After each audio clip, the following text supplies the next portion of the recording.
G'day,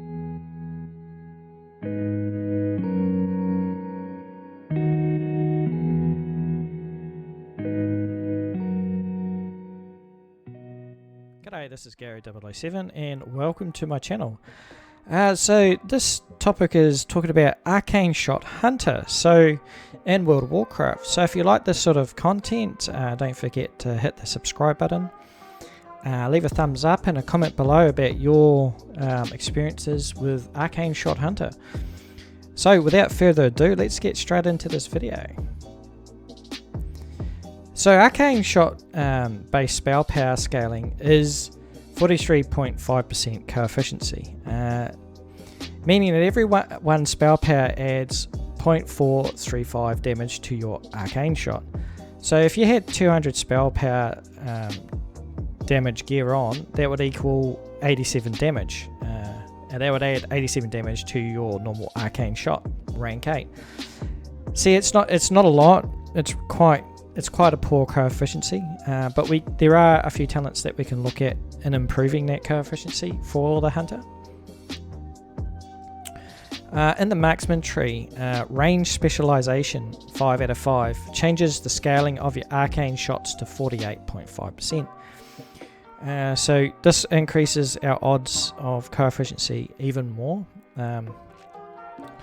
There is another talent that we can look at, and that's in the survival tree.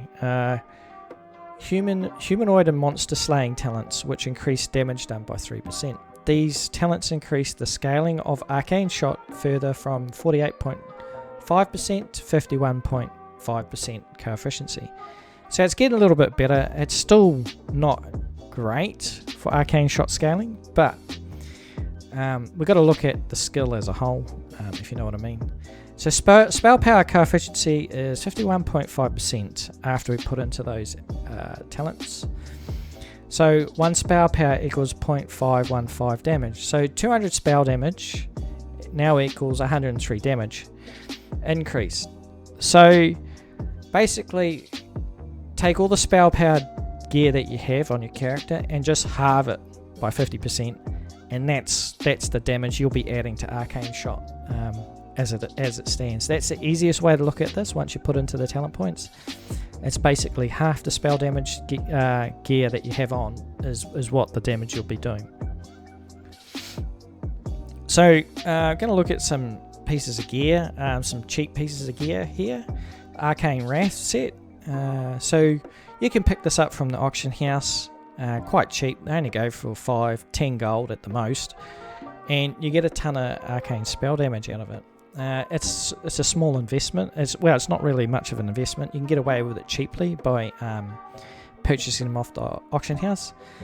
I'm not going to go through every piece of gear. I'll just go through bits and pieces. Now I'm wearing the chest, the hands, and the legs in the demonstration, because I got a BG that I go into to try and demonstrate the efficiency of Arcane Shot build. But yeah, just for them, if you want to pick up a few cheap pieces from the auction house, that's probably the way to go. So some notable trinkets, and trinkets are going to make up a big chunk of your spell damage basically. So the Talisman of Power, now this comes out of Molten Core, increases your damage and healing by 175 for 15 seconds with a minute 30-second cooldown. Now this comes out of Molten Core. It's a 40-man raid, so you'll be competing against all spellcasters to try and pick this piece of loot up. You'll be lucky to get this, so your odds of getting this are quite low. The next one is your Arcane Infused Gem, which comes out of BWL. Infuses your arcane energy, causing your next arcane shot fired within 10 seconds to detonate at the target. The arcane detonation will deal 185 to 215 damage to enemies near the target. I've never seen this drop out of BWL, so good luck trying to get your hands on this. It's not so much a competition for this item, because very few hunters run in raids these days unless it's a GKP and they're trying to get tier gear, but I've never really seen this drop out of BWL, so it's kind of it's gonna be hard to get your hands on. The Zandalarian Hero Charm. Now, this is 100% drop rate from ZG. This is probably the easiest trinket you could get, because you're only competing with 25 other players. So it's not. So instead of competing against 40 people, you're only competing against 25 people. And if you're running a GKP or you're running a guild, most likely a lot of the mages might have this already. So it's worth picking this Zandalarian Hero Charm up. Yeah. So just on a side note, the Striker's Garb. That's it's a set that's an AQ40. It's a tier 2.5 set. Now this is a set. I'm just bringing it up so you're just well aware of it. It has spell power on it. So the total set will have 42 spell damage. It's not a great deal of spell damage, but it's mixed in with agility as well. So you're going to get a lot of critical strike chance with the set as well, with a bit of spell damage. And you swap a few items out, and it really helps go a long way when trying to do crits with spell damage. So the strike, and also you get a 3-piece bonus and a 5-piece bonus, and the 3-piece bonus reduces the cost of your arcane shots by 10%. Nothing to be laughed at, because mana management is absolutely horrific in PvP and in PvE. You just go all the time. So that 10% is welcomed, and the 5-piece reduces the cooldown on your rapid fire ability by 2 minutes. That's kind of huge. So your rapid fire ability on your hunter is 5 minutes, and reducing it by 2. So you got a cooldown of you got a rotation of 3 minutes for your rapid fire, which is a really big boost, I think, to your DPS when it comes to PvP. But well worth noting, if you can get your hands on a couple of pieces, it's not a bad set to look at. It's like they designed this around Arcane Shot, but it didn't quite work out that way. Not many people wear the full set. So your Brilliant Wizard Oil is for consumables is while applied to the weapon, it increases your spell damage by 36. So you can apply this to have 2 weapons. So if you've got a spell damage dagger and an offhand weapon as well, apply it to both of them. The increased critical strike chance is not really, it doesn't apply to hunters. All our crits come off agility, and so we need to carry as much agility as we possibly can to try and get these arcane crits off. But it's worth noting to put Brilliant Wizard Oil on your weapons when you do PvP, because if you die, it's okay. It's it continues through death.